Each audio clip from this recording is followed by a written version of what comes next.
Hello, and thank you for joining me for another video on the Ashen Chevalier. Just like the other videos in this series, this will contain heavy spoilers for Charles of Cold Steel's Chapter 2. If you've not yet checked out the previous videos for the prologue and Chapter 1, take a look at the card for a link to the playlist. With that out of the way, let's dive into the bits of Gehenna.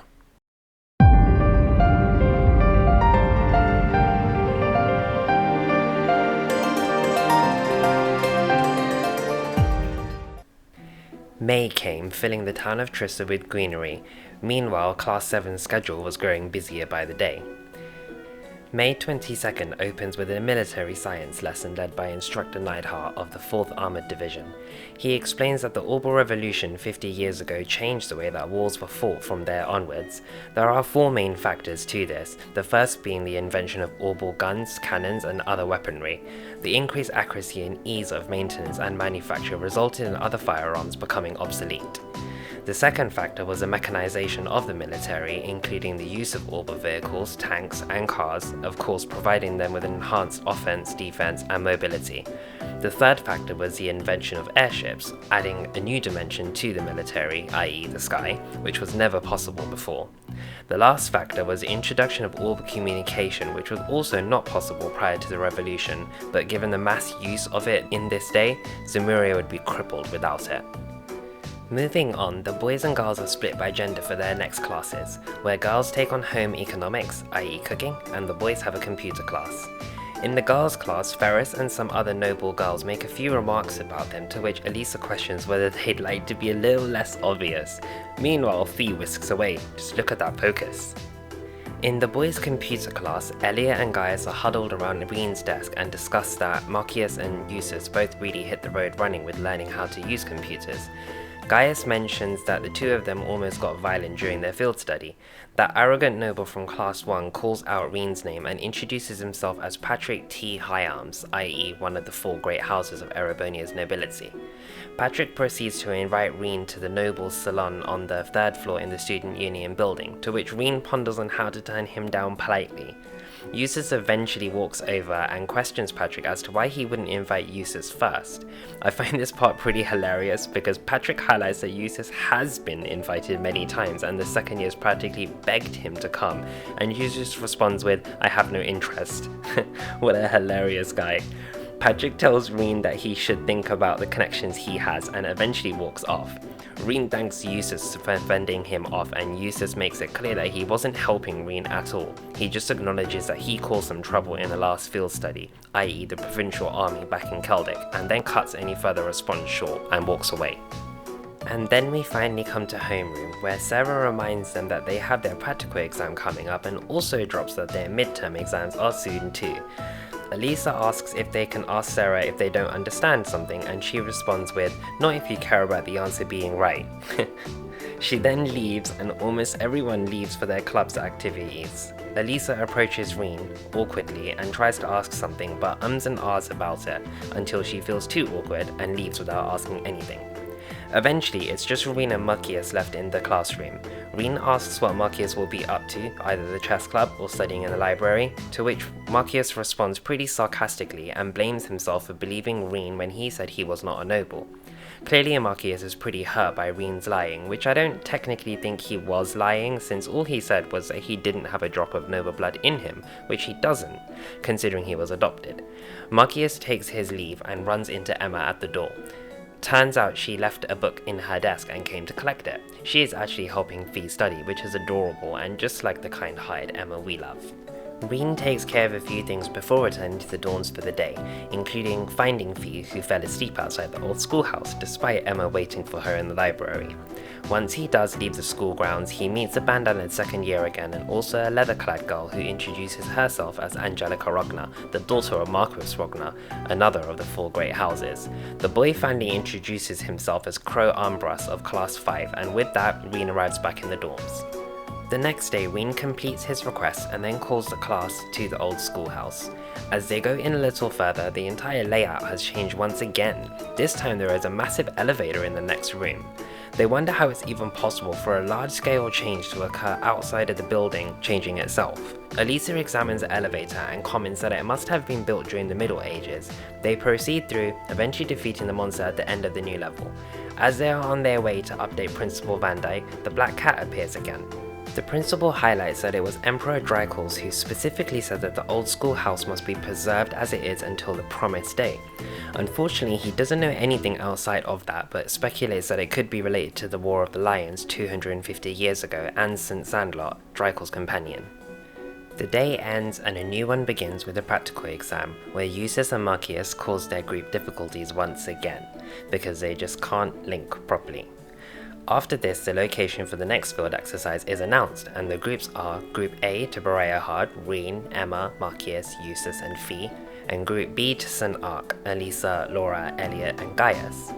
Naturally, Jusis and Machias have issue with this given how noble-centric Barehard is, i.e. being Jusis' hometown and home to Duke Albarea, one of the 4 great houses. Since they have issues, Sara challenges them with the addition of Rean to change her mind by force. Since Jusis and Machias can't link, Sara utterly destroys them, and hence the group stay as they are. On the morning of the first field study day, Jusis and Machias are instantly at each other's throats, which continues on the train journey to Barehard. Rean chides them and poses a reason for them to all unite during this field study. Group B is the opposition, and Group A needs to beat them, and so they decide to try and put their differences aside for the duration of the field study at least. Jusis goes on to give them a breakdown of Barehard, highlighting that it is the most important city in the eastern Croatian province, boasting a population of 300,000, which is pretty big. As they arrive in Barehard, Rufus Albarea meets them and gives them a car ride to the hotel in Central Plaza. During this journey, Rufus speaks with each of the members of Group A, and as soon as they arrive, bids them farewell, as he has business to attend to in Heimdall. The hotel staff are head over heels with Jusis' arrival. However, Jusis reprimands them and demands that they simply get 2 rooms, one for the girls, one for the boys. They drop their belongings in their rooms and proceed with their field study tasks, which were provided by Rufus earlier. Whilst completing a certain task, they happen upon a man who introduces himself as Baron Bublanc, who is on the pursuit for finding the most beautiful things. If you've played the previous games, you'll instantly recognize this dude as Enforcer number 10 of Ouroboros from Charles in the Sky. Anyway, they collect some items, kill some monsters, and get a real understanding of just how the whole class system works, where nobles are most certainly more entitled than commoners. Whilst taking out a monster, Jusis and Machias' link breaks, and they argue about this after the monster has been downed. However, it wasn't actually dead, and leaps back up to attack the pair. Rean jumps in the way to protect them and takes a blow to the back. Fee pounces and finishes the monster off like a seasoned veteran of the battlefield. Jusis and Machias become very apologetic to Rean and very somber in terms of their attitudes. Emma administers first aid, but Rean can no longer take part in combat due to his injury.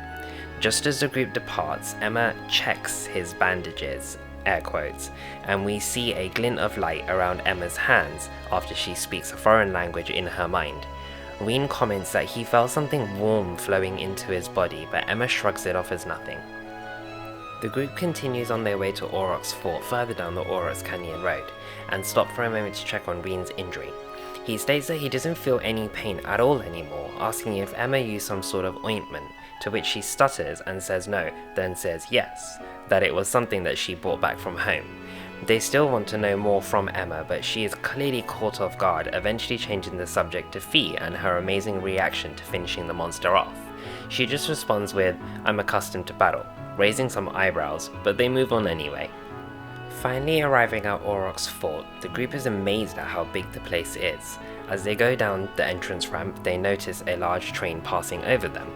They go to report the monster extermination quest to the guards stationed there, and Jusis inquires about the contents of the train, to which everyone is a little surprised. The guards tell him that they contain tanks for their army, with the hopes that they won't be left behind the Imperial army forever. Jusis also asks about the recent fortification, and they again explain that they have bolstered their defenses quite significantly, including the eventual increase in their air defense. As they begin to make their way back to Barehard, Machias stops Jusis and aggressively questions him as to why there is a need to have state-of-the-art tanks considering they are not bordering the Republic or Crossbelt to the east. Jusis cuts him down by simply stating that this is the current situation within the Empire. All forts, gates, borders are being bolstered, and it was no doubt ordered by Duke Albarea for this fort. This clearly demonstrates just how real the tensions between the nobles and reformist factions are. Further down the Aurochs Canyon Road, they hear a siren which seems to be coming from the fort they had just left. As they turn around to look toward the fort, they see a mysterious flying object which appears to be carrying a childlike figure on it. Soon after, a couple of tanks make their way from the fort and stop to speak with the group. They believe that an intruder has been in Auroch's fort, hence the siren, and the group says they saw the silver flying object just a few moments ago. With that, the army continues their pursuit and the group agrees to put this into their reports. Upon returning to their hotel, Duke Albarea makes an appearance just outside. He speaks with Jusis briefly, only to remind him not to bring shame to the Albarea name. Jusis asks if he would like to introduce himself to the rest of his classmates, but the Duke cuts him off, stating that he does not have time for pleasantries, and then leaves. One thing of interest here is that Machias restates for us that the man was Duke Albarea and is in charge of the entire Croatan province. Jusis happens to finish this sentence off with, and by some strange twist of fate, my father as well. It seems that Jusis' position isn't as clear-cut as we've been led to believe. Later that night, they gather at the restaurant for a meal and discuss the activities of the day. Among other things, it's clear that the Noble Alliance is bolstering their forces both offensively and defensively in order to counteract the massive force that the Imperial Army holds, i.e. 70% of Erebonia's military might being under the Chancellor's control.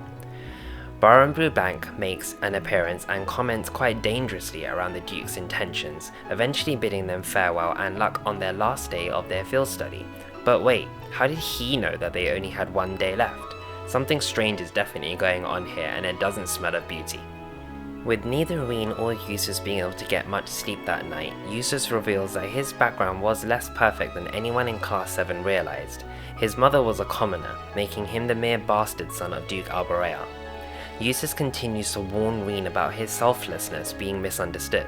Though his intentions are pure and he is willing to put himself at risk to protect those around him, he needs to be more mindful about what those actions actually mean. Machias overheard this conversation and stepped forward the next morning to make peace, and their field study finally seemed like it would go smoothly. Although things were too good to be true, as Jusis was suddenly summoned to his home, leaving the rest of the group no choice but to proceed without him. They completed their tasks that morning, one particularly noticeable one being a guide mission for a notable name in the previous games. It's Anton from Lebel. If you play Trials in the Sky, you'll recognize him as well. But anyway, the mission is simply to get him from Auroch's fort to Barehard, where he reunites with his friend Ricky. Another worthy mention is a mission which involves gathering some ingredients for owner Hammond at the restaurant in Central Plaza. He makes a very delicious dish which all four of them enjoy and reveals that the recipe is actually one that his sister created, in other words, Jusis' mother. It turns out that this dish was one that Jusis was very fond of during the time he spent with his mother until she passed away 8 years ago. Machias ponders on this in his mind and realizes that actually Jusis has not had such an easy life at all. After completing the final monster extermination task, they returned to Barehard and Machias was immediately arrested without probable cause by the provincial army. Rean, Emma and Fee agreed that rescuing him was to be their top priority, having discussed that as Machias is the Imperial Governor's son, it's a tactical move to threaten the Imperial government. As they discussed on how they would go about the rescue mission, they overheard a bracer discussing with the bartender about an old waterway system, and they were off.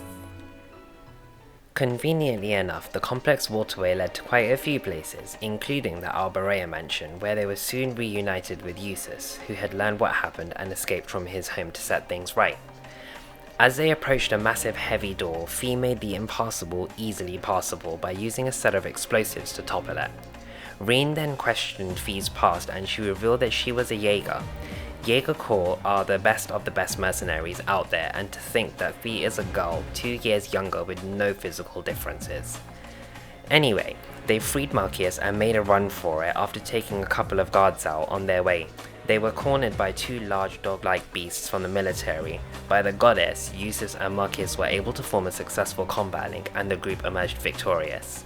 But their celebrations were short-lived as they were surrounded yet again, only this time it was by the provincial army. Even having jusis at their side gained them no sympathy, as they stated that their orders came directly from the Duke himself, and therefore what jusis had to say was irrelevant. Just when it seemed like the group had nothing to do but despair, it was Rufus and instructor Sara whom appeared. Rufus ordered the troops to return to their posts, however the officer was reluctant, to which Rufus advised them that he had already spoken to the Duke and picked at them for embarrassing him further beyond all their other actions. This finally set in their heads and the provincial army retreated. Group A speaks to Sara and they all comment on how it's a little too convenient for her to show up at just the right moment. It turns out that she heard about their situation from a friend and hitched a ride with the director as soon as they were able to. The group is a little confused at the director comment, and it is then revealed that Rufus actually sits on the board of directors at Thor's military academy. They are told that Rufus is but one of 3 permanent members of the board, and he apologizes on behalf of his father's ludicrous actions. The scene changes to Rufus departing and Class 7 going into the station to head back to Trista, and then to the same bracer who tipped them off about the underground waterway. He monologues about how he can see why Class 7 is such a great idea, and then turns his attention toward the canyon when another voice comes into play, finishing his sentence off of, "What business could he possibly have over by the canyon so early in the morning?" It's Baron Blueblanc, to which the blonde-haired man questions him about his identity and that he looks a lot like someone a couple of his acquaintances have mentioned before to him some time ago. He then asks if he has some sort of stage name that he goes by, to which Blueblanc responds with, "You'll just have to find that out on your own." Blueblanc then inquires about the acquaintances, wondering if they are a young couple from a foreign land, to which the response is, "You'll just have to find out on your own." Blueblanc then departs with the request of passing his regards onto the Purple Lightning, and off he goes to Heimdall. The bracer then comments on how there's already enough trouble and now there is another source. Their field study was finally over, and on the journey back, they gloomily discussed the factional conflict Erebonia faced. Instructor Sara attempted to cheer them up and succeeded, even if it was more because they were laughing at her than with her. Meanwhile, a mysterious young blue-haired girl confirms that her mission was all good, and it's highlighted that someone got a leg up on intel over Gramps and the Caller. The Caller is confirmed to be Lecter, yet another character that you'd recognize if you have played any of the previous games. The girl then hangs up and comments on an academy, and that it would be loads of fun. She then summons a silver puppet, i.e. the same one that flew away from Auroch's fort. Oh, and that puts us just under a third of the way through the story. Apologies for being a little late with this video, however I anticipate that the following videos will come out a lot faster than usual, given that I've already got the video content ready to go. As always, thank you very much for watching this video. Please like, subscribe, comment and share with anyone and everyone that you think would enjoy this story. Until the next time, peace.